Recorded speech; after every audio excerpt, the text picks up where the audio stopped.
Snow White, the first Disney princess, and their latest victim. Recent discourse and venom spitting regarding the live action inspired me to make her my victim as well. One of the greatest crimes of the movie is the dress, which wouldn't be their first. And don't get me wrong, creative liberties sometimes must be taken. But Rachel, you did not deserve this, and neither did we. I'm not here to hate, many did this before me, but if we were to look for, let's say, historically accurate Snow White, we can't rely on the animation either. Disney really didn't want it to flop, so many decisions were made to appeal to the 1937 audience, like the character and costume design. The end result is beautiful, and it was a Kickstarter for one of the most known and best money-making franchises in the world. But the original fairy tale is much older, which is what I'm going to reference. I will attempt to take the in out of the historically inaccurate design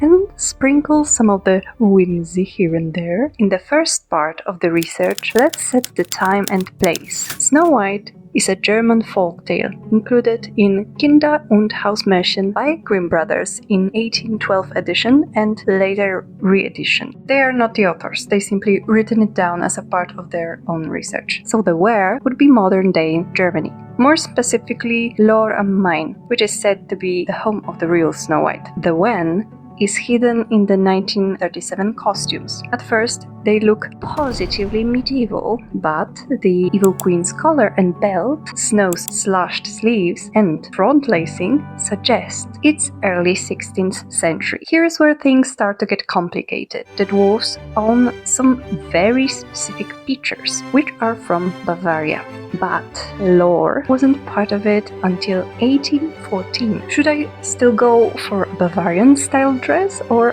Franconian? The first Google image that pops up when I type 16th century German fashion women. I mean it when I say research is important, but first and foremost, I am an artist and I do crimes. So to quote our queen Lana Del Rey, I had a vision. The evil queen would have a say in every aspect of Snow's life, including the way she dresses. Overall, the queen seems generally unhappy. What if she used to be a noblewoman from the north and she missed home, so she hated everything that reminded her of the life she must now endure, fashion being one of its aspects. Or she would want to isolate Snow White from the townspeople, making the princess isolated and unable to seek help or support outside the castle. Feels like I'm making excuses for my design choices. Let's set up the priorities first. The color palette is untouchable. I will work with the original design, not erase it. Sometimes sacrifices must be made for either visual appeal or historical accuracy. Then I listened to the voices and let them guide me. I committed this doodle and liked it at first. The colors are right, the original design is visible, but what is there on her head instead of the red ribbon? Is that a medieval French crispy net drawn from imagination?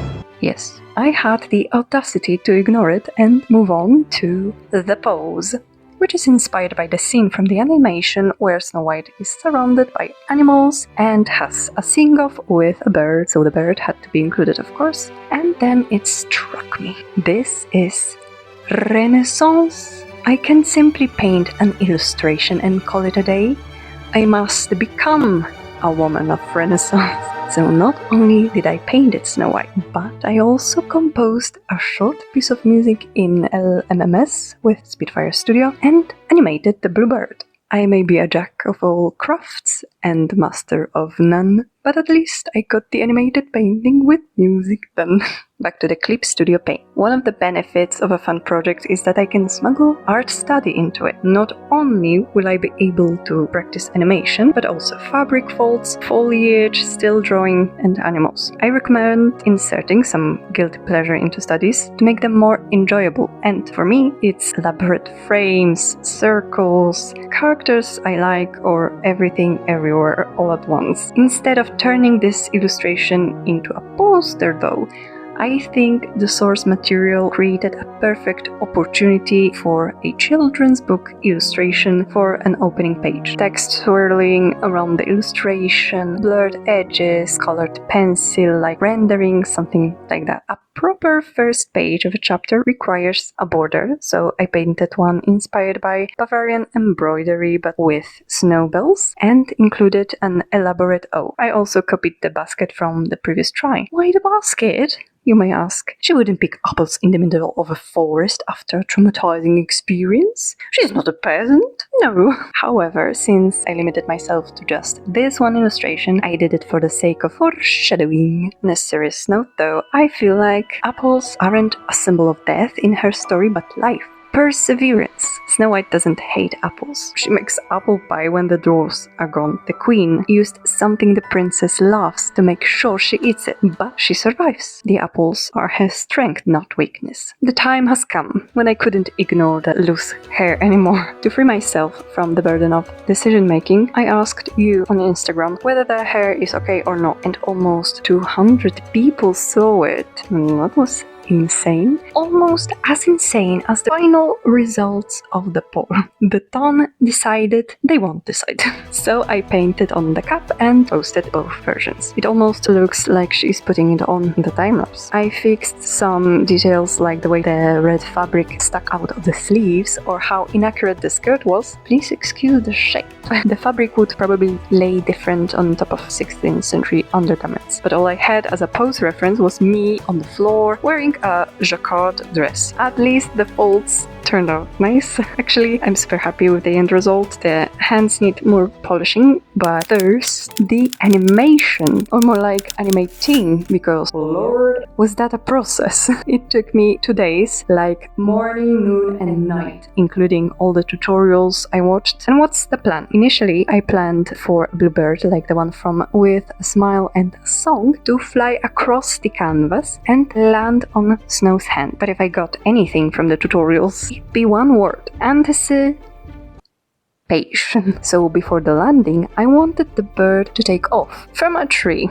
A second row, to be exact. I put my newly acquired knowledge of Clip Studio Paint keyframes to use, made the reveal of the illustration, then moved on to the actual sequence I imagined. I made a rough sketch to figure out the movement, then the line art, and finally color. I changed my Clip Studio Paint subscription from Pro to X this year, which means the limit of 24 frames per second doesn't apply anymore. So I happily reached 200 frames, and all that is left is an 18-second long piece of music. Fun fact about me: I don't play any instrument. I played guitar for 2 years in 4th grade. That's it. And all I have is my laptop and a program. The laptop allows me to play 2 octaves. The rest I must copy and paste. So first I made my own arrangement of one song, realized the copyright is still valid for the next 12 years, and watched Maxton Hall.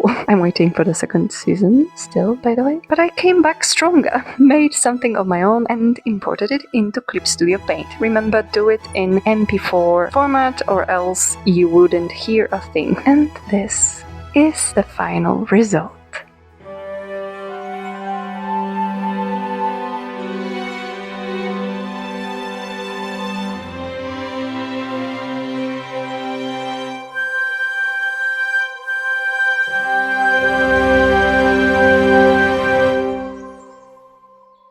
Thank you for joining me on this journey. If you have any suggestions on which Disney or non-Disney character, or maybe a villain, should I redesign next, please let me know in the comments. If you make your own painting of Snow White, please tag me. I want to see it. That's it for today. Okay, bye!